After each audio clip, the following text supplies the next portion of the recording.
요한복음 21장 11절, 12절에서 14절 말씀 한 절씩 교도하시고 마지막 절 같이 보겠습니다. 예수께서 이르시되 와서 조반을 먹으라 하시니 제자들이 주님이신 줄 아는 고로 당신이 누구냐 감히 묻는 자가 없더라. 예수께서 가셔서 떡을 가져다가 그에게 주시고 생선도 그와 같이 주십니다.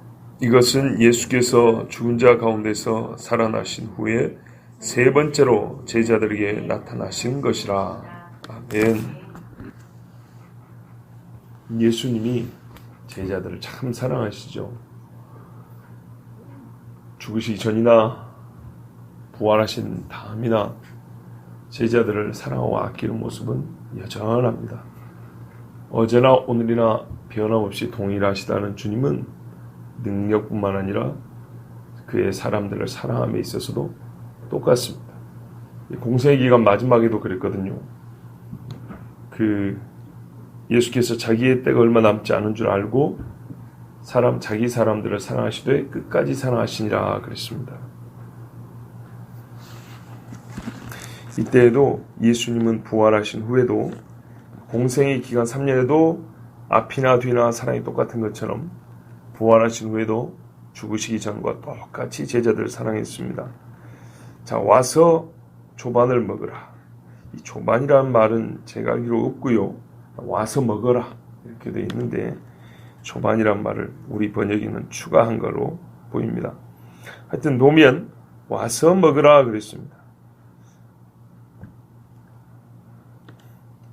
요한계시록에 보면 들어가서 먹으리라는 말씀이 있습니다. 움직이는 주체가 누구냐면 제자가 아니고 예수님입니다. 라오디게아 교회인가 그랬잖아요. 문을 열어라. 내가 문 밖에 서서 두드리느니 문을 열면 내가 너에게로 들어가 내가 너와 더불어 먹으리라. 이랬단 말이죠. 그 말씀이 떠오르는데요. 그 말씀과 여기 말씀이 무슨 차이가 있냐? 여기는 와서 먹으라 그랬죠. 예수님이 여기 계신데 이리 와서 먹으라. 요한계시록의 그 말씀은 뭐냐면 문을 열지 않은 사람의 경우입니다. 예수님의 복음이 들어가려고 하는데 닫고 열지 않는 사람은 주님과의 교제가 있을 수 없죠. 우리를 먼저 찾아오신 주님이죠. 믿지 않을 때 우리 보고 믿으라고 복음을 가지고 먼저 찾아오신 주님입니다. 그 경우에 우리가 문을 열면 주님이 내 안에 들어오십니다. 내 안에 들어오셔서 주님이 예비하신 음식을 같이 먹고 우리가 생명을 얻습니다. 이 경우에는 이미 그 주님을 영접한 사람들입니다. 이미 영접한 사람들이 주의 말씀에 순종했을 때 주께서 그들에게 주시는 안식을 얘기하는 겁니다. 안식과 상급을 얘기합니다. 내가 준비해놨으니까 이제 내게로 와서 먹어라, 쉬어라, 누려라 이런 말입니다. 어떤 차이인지 아시겠죠? 예. 문을 연 자가 피곤하여 지칠 때 주께서 명하신 일을 다 하고 안식이 필요할 때 주께서는 그 안식할 것을 미리 준비해 놓으시고 그래 이리 와라 그럽니다. 내가 아버지 집에 가서 처소를 예비하면 너희를 데리러 온다 그러죠. 그리고 데려올 때 어떻게 합니까? 공주에서 내려오시면서 신랑이 왔다 하고 부르죠. 그러면 싹 따라 올라가죠. 그리고 지금도 마찬가지입니다. 우리가 지금도 주님 앞에 설 때는 어떻게 하죠? 주님이 이리 오라 그러죠. 그러면 우리가 어떻게 해요? 주님 앞으로 나아가죠.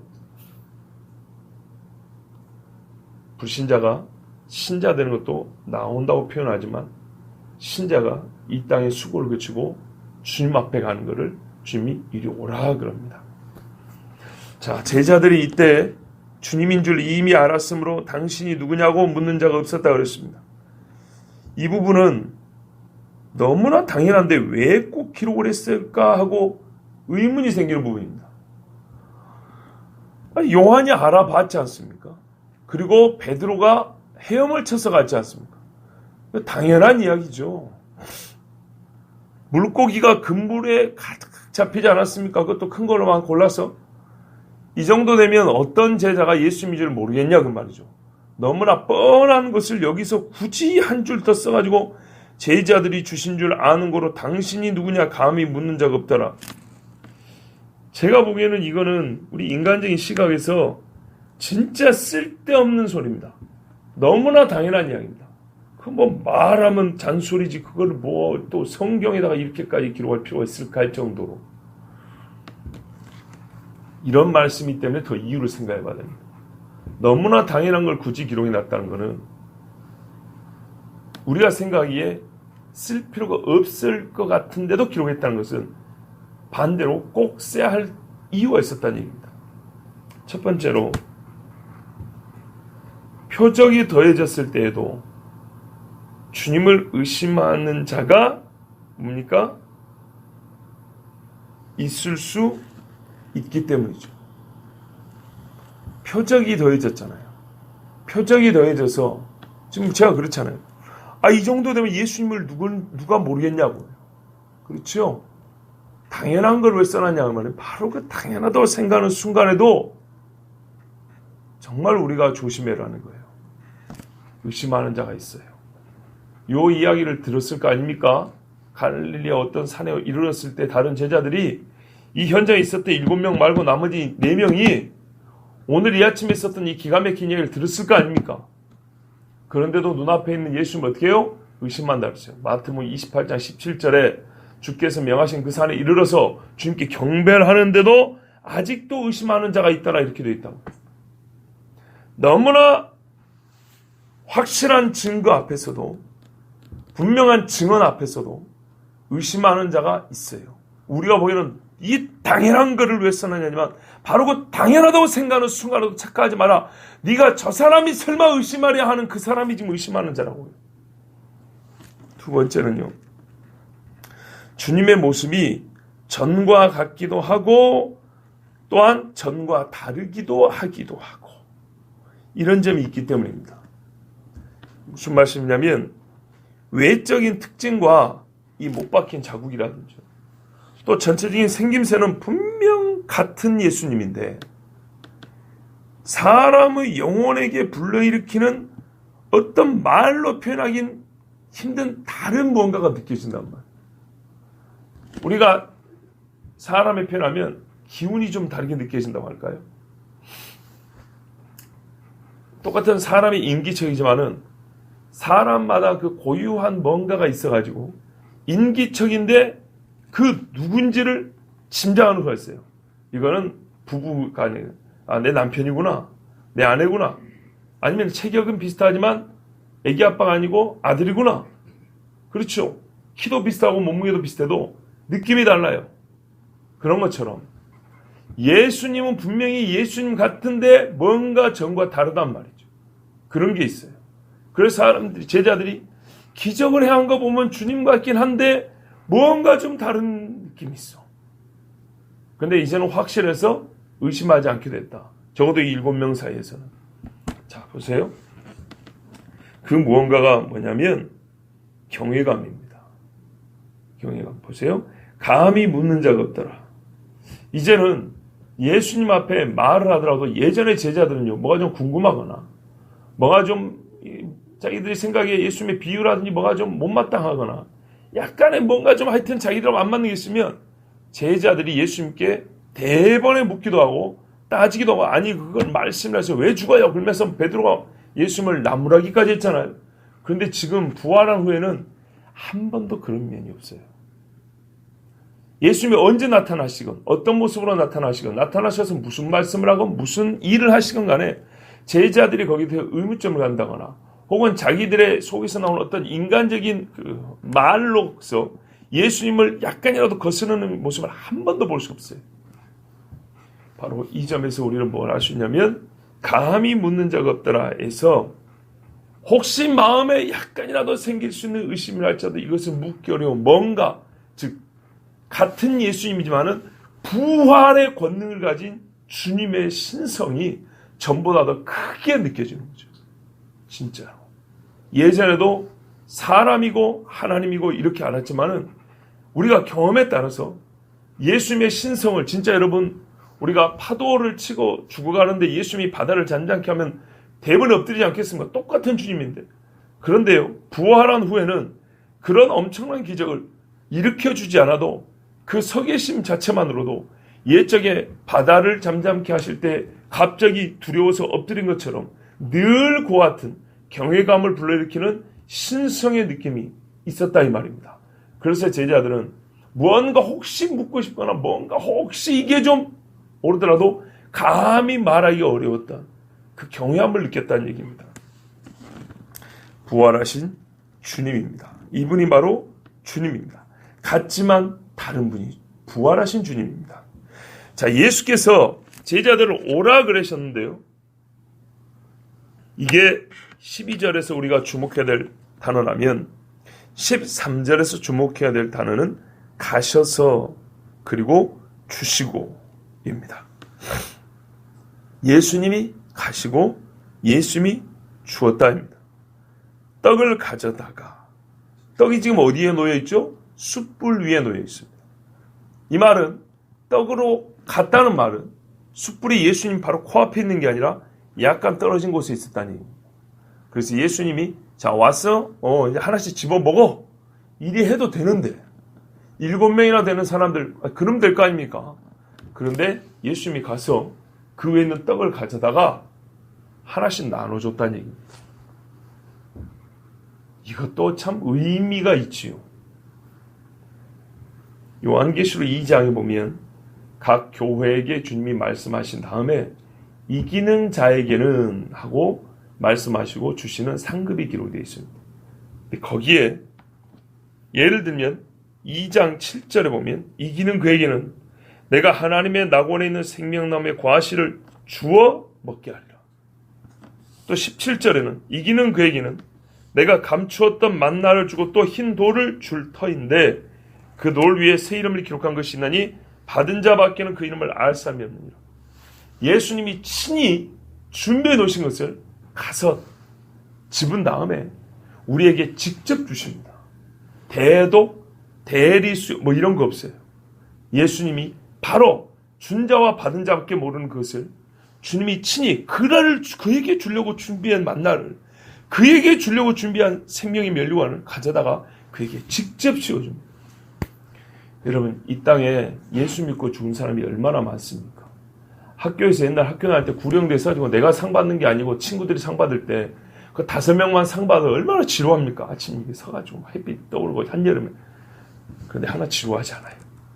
환호성을 지르고 기뻐하고 찬송을 해도 시간 가는 줄 모르고 한 사람 한 사람 면류관을 받고 한 사람 한 사람 그 감추었던 만나를 주고 정말 이 세상에 볼 수 없는 돌인데 이게 무슨 멍돌이겠습니까? 광석보다 더 멋진 돌에 이름을 쌓고 주는데 이것을 받을 때 모든 성도들이 구원받은 신자들이 얼마나 기뻐하겠습니까? 바로 그 말씀입니다. 제자들이 예수님의 말씀을 전부 다 순종했습니다. 한 명도 그물을 내리라 할 때 반대한 사람은 없었습니다. 다 똑같이 수고했습니다. 각자에게 똑같이 수고했으니까 너희들 잡아온 거 다 그냥 알아서 구워 먹어 이렇게 안 했습니다. 그거는 나아준 것이고 함께 누리자 한 것이고 이들에게 줄 떡과 생선을 이미 준비해놨다 그랬습니다. 요거를 하나하나 주님이 주셨습니다. 친히 이번에는 우리에게 줄 것은 예수님이 친히 수고하여 준비해놓고 그리고 각자에게 나눠줍니다. 영광과 존귀로 관을 쓰신 주님이라고 그랬습니다. 영광과 존귀로 관을 쓰신 주님이 우바스 정금띠로 띠를 띠고 세마포 그 깨끗한 옷을 입고 햇빛보다 더 밝게 빛나는 그분이 직접 우리에게 정말 이 죄 많은 세상에 뒹굴다 온 죄인들에게 요만한 것 순종했다고 세상에 이 귀한 것을 미리 준비하시고 한 사람 한 사람에게 주신답니다.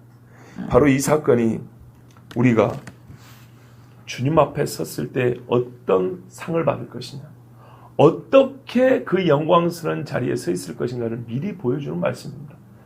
주님이 그랬죠. 식탁을 나눈다 그랬어요. 하나님의 나라에서 다시 너에게 먹기까지 전제가 뭡니까? 주님 앞에서 함께 먹고 즐긴다는 얘기입니다. 그 일을 미리 보여주신 겁니다. 그런데요, 전제가 있죠. 저 멀리 계신 주님의 이야기를 들어야 됩니다. 멀리 계신 주님. 새벽녘에 어슴풀에서 똑바로 보이지 않습니다. 이미 앞에 할지 너는 나를 번거로 믿느냐 보지 않고 믿는 자가 복되다 그랬어요. 목소리만 듣고도 저분이 진짜 주님이실까? 내가 이렇게 믿고 순종하면 진짜 복을 주실까? 이거 뭐 금을 던지면 말이 되나? 이럴 때 바로 세상적으로 볼 때는 믿기 어려운 그 조건일 때 저기서 그물을 오른편에 던지라 할 때 그러면 잡으리라 그 말만 듣고 어떻게 해요? 던지는 거예요. 저 하늘에 계신 주님이 성령으로 우리에게 음성을 들려주실 때 그 말씀만 듣고도 예 하고 순종하는 거예요. 그 사람들은 어떻게 해요? 또렷하게 주님을 보고요. 주님이 준비한 것을 먹게 됩니다. 이것이 우리가 현재 하늘에 계신 예수 그리스도를 믿고 따르며 그리고 다시 하늘에서 주님을 만날 그 일의 전체적인 윤곽을 우리에게 보여준 겁니다. 특별히 여기서 우리가 주목할 게 하나 있습니다. 전에 있었던 것 중에 한 가지가 없습니다. 제자들과 함께 예수님이 음식을 먹는데 전에는 뭐가 하나 있었어요. 축사하시고 우리식으로 말하면 기도가 있었어요. 근데 이제는 기도가 없습니다. 부활한 후에 예수님은 제자들과 음식을 드실 때 기도가 없고 그냥 나눠줘 버립니다. 왜 그럴까요? 완전한 신성을 예전에는 중보자로 하나님 앞에 종으로 왔습니다. 근데 지금은 어떻죠? 종으로 제자들 앞에 서 계신 분이 아닙니다. 나의 주님이요 나의 하나님이십니다 하고 도마가 고백했듯이 부활한 후부터는 어떻게 해요? 종의 딱지를 떼버렸습니다. 딱지라고 표현은 좀 그렇지만 종의 신분을 버리고 완전히 왕으로서 주인으로서의 신분만 갖고 계십니다. 그 증거는 여전히 육체인 것이지만 육체를 그 증거를 갖고 계시지만 예수님이 행사하는 권위는 이제는 종의 신분이 아닌 완전한 왕으로서 행사하는 겁니다. 누군가를 향하여서 더 높이 이렇게 간구할 뿐이 없고요. 이제는 본인 스스로 축사를 해버립니다. 축사가 아니라 본인 스스로 자기의 이름으로 이제 나눠줘 버립니다. 이것이 바로 부활하신 주님이 우리에게 보이신 자기를 나타내 보이시니라의 그 신성입니다. 이것은 예수께서 죽은 자 가운데서 살아나신 후에 세 번째로 제자들에게 나타나신 것이라. 죽은 자 가운데서 살아나신 후에 여러분 제 말을 잘 들어보세요. 죽은 자 가운데서 살아나신 후에 세 번째로 나타나신 것이 아닙니다. 성경에 그래 돼 있는데요? 아니라니까요. 세 번째로 제자들에게 나타나신 것입니다. 자기 제자들에게 나타나신 것이 세 번째입니다. 세 번째 얼굴을 보이신 것이 아닙니다. 세 번째로 자기를 보이시니라가 아닙니다. 나타내시니라입니다. 즉 예수님이 무슨 말이냐면 자기 제자들에게 자기가 누군지를 계시하는 세 번째 사건이라 이런 말입니다. 주님은 매일매일 제자들과 함께하지 않았습니다. 40일 동안에 예수님은 때와 장소를 정하셨고 만남의 시간을 정하셨습니다. 시작에서 끝할 때까지 예수님이 제자들을 만나는 시간도 있어요. 시각을 정하고 시간을 정했습니다. 무슨 뜻인지 아시겠죠? 새벽에 만나기 시작해서 밤새도록 같이 계신 게 아니고 얼마쯤 있다가 또 떠나셨습니다. 그것도 어느 때가 되면 나타나셨다가 얼마쯤 있다가 떠나셨습니다. 왜 그랬을까요? 예수님은 부활하신 후에 나타나실 때마다 그 나타나시기로 정한 그 장소와 그 시간대에 하실 일이 있으셨어요. 즉 전하고자 하는 말씀이 있었고 자기를 나타내 보이고자 하는 즉 계시의 목적이 있었어요. 그 목적에 딱 맞는 시간과 장소와 시간의 분량을 정하셨어요. 그리고 거기에 어울리는 말씀과 행위를 하셨어요. 그렇게 나타나신 것이 제자들에게 이번에 세 번째라는 얘기입니다. 그런데 이 이야기를 중간에 합니다. 아직 이 만남이 끝나지 않았잖아요. 그죠? 아직 베드로에게 하신 말씀이 더 남았어요. 이 만남 중간에 하신 것은 이미 이 물고기를 잡게 한 것이 예수님이 세 번째로 자기를 계시하고자 하는 목적을 이미 어떻게 해요? 이루고 계신다는 것을 말해주는 겁니다. 이걸 예사로 보지 마란 말입니다. 자기를 나타내 계시해 주고자 하는 목적에 따라 그때그때마다 나타나셨는데 지금 요 나타나심이 끝나지도 않는데 중간에 이 말씀하신 것은 전반부에 이 물고기를 잡은 것과 후반부에 베드로에게 사명을 준 것이 별개의 사건이 아니라 하나의 사건이고 이미 예수님은 이 중간쯤에 이 말을 했다는 것은 앞에 전반부에 이 물고기를 잡게 한 것이 예수님께서 이 제자들에게 요참에 나타나서 하실 말씀, 자기의 뜻을 나타내실 그 일이 이미 이루어졌고 이루어지고 있는 중이다. 이걸 우리에게 알려주는 겁니다. 그 말은 우리가 아직 보지는 않았지만 뒤이어서 읽을 베드로에게 사명을 주신 일과 오늘 물고기를 잡고 먹을 음식을 준비해 주시는 이 앞의 사건과 예수님의 말씀과를 우리가 연결해서 읽어야 되고 하나로서 이해해야 된다는 뜻이기도 합니다. 완전히 별개가 아닌 겁니다. 이 세 번째 이야기는, 세 번째 자리를 나타내신 것은 양의 목자이신 예수님이 자기 제자들에게 목자의 직무를 주시는, 목자의 직무를 위임하는 말씀으로 이어지죠. 소위 양치기의 직무를 주는 겁니다. 양치기의 직무. 그물에 가득한 물고기를 잡게 하신 것은, 그리고 그 물고기를 함께 보며 즐거움을 누리는 것은 본래 이 양의 주인인 목자와, 예수 말씀은 내 양 이렇게 말했습니다. 내 양을 네가 쳐라 이렇게 말했습니다. 목자장인 주님이 베드로와 제자들에게 양의 우리에 든 양들을 목자와 같이 먹이고 치게 하시는 일을, 그것을 미리 보여준 사건이었다. 상징적인 사건이라는 말입니다. 그래서 제가 이 그물에 잡힌 고기들을 전도자의 직무가 아니라 목양자의 직무와 함께 해석을 해야 된다고 말씀드린 겁니다. 자, 내일 또 이 말씀 계속 보기로 하고요. 이제는 이제 틀을 이해했으니까 구체적인 그 사명을 주신 것은 내일 본문을 보도록 하고요. 지금까지 우리가 읽은 말씀, 예수님이 갈릴리 바다에 나타나셔서 제자들의 고기를 잡게 하시고 또 이렇게 나눠 먹게 하신 여기까지의 이야기를 통해서 우리는 몇 가지를 배울 수 있습니다. 주님은 승천하셔서 이제 멀리 가십니다. 그렇죠? 육체로는 떠나 계십니다. 옛적과 달리 예수님 공생 기간 중에는 예수님이 제자들과 항상 거의 같이 계셨습니다. 같이 계시는 중에 기적을 행하시고 같이 계시는 중에 말씀을 주셨습니다. 부활하신 후에는 예수님이 이렇게 일을 하게 하십니다. 본인이 멀리 떨어져 있습니다. 승천하신 후에는 진짜 멀리 떨어져 있습니다. 요거를 미리 보여줍니다. 멀리서 말씀하시는 겁니다. 멀리서. 그러나 우리와 분리되어 있지 않고 함께 계십니다. 육체로는 멀리 계시나 영으로 함께 계신 주님을 우리에게 보여줍니다. 그때 종들은 어떻게 합니까? 육으로는 확실히 보이지 않지만 그 음성을 듣고 순종합니다. 음성을 듣고 순종하면 그분을 더욱 또렷하게 볼 수 있습니다.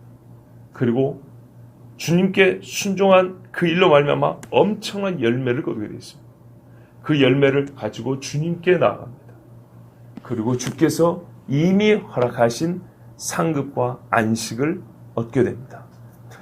예수님은 그것을 가르쳐주고 있습니다. 예행연습입니다. 내가 진실로 육체로 떠났을 때 너희에게는 슬픔이 있는 게 아니라, 제자들은 다 슬퍼했거든요. 슬픔이 아니라 너희에게 더 나은 유익이 있을 것이다. 이렇게 말씀하셨죠. 실제로 어떤 기쁨이 더하고 유익이 더한지를 예수님이 이렇게 하나씩 하나씩 교육하고 계시는 겁니다. 특별히 오늘 마지막 구절에는 이 순종한 자들이 주님과 함께 음식을 나눠 먹는 이야기를 더해 주심으로써 우리가 최종적인 소망을 가지고 주님 앞에 순종해 살 것을 가르치고 있습니다.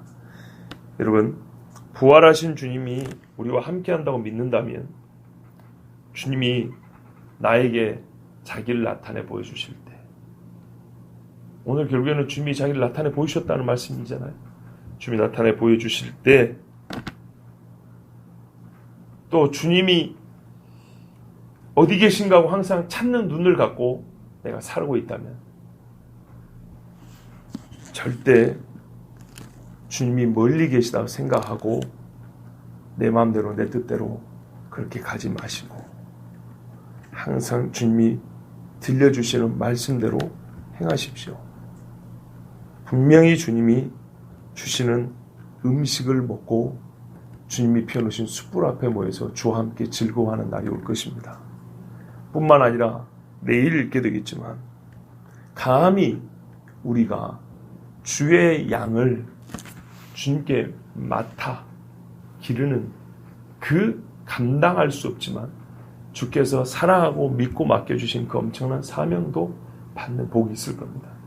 이거는 꼭 무슨 사도들이나 목회자들에만 주는 겁니다. 물론 그들이 더욱 무겁게 받아야 될 말씀이지만, 이렇게 저 같은 사람이 더 감동으로 무겁게 받아야 될 말씀이지만, 전체로 예수 믿는 사람들이 이것은 전부 다 우리 주님께 받은 때로 부담이 되지만은 영광스러운 직무입니다.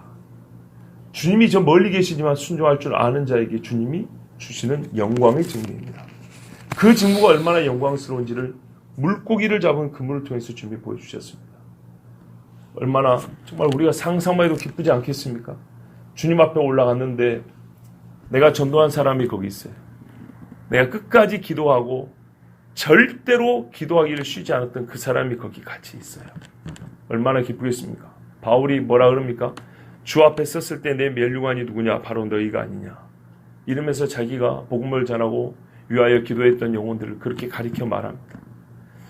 우리 스스로 누군가에는 멸류관이 될 것입니다. 나에게 전도한 자가 있고 나를 위해 기도한 자가 있습니다.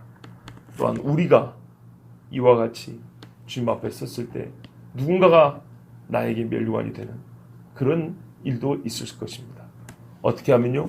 멀리 계신 주님이 시키는 대로 배 오른편에 그물을 던진 자에게 꼭 그날 주님이 미리 예배하신 떡과 생선을 함께 먹고 또한 주와 함께 즐거워하는 날이 이를 줄로 믿습니다. 기도하겠습니다. 하나님 아버지, 우리가 참 주님 앞에 서는 이날 너무나 평범하게 준비를 합니다.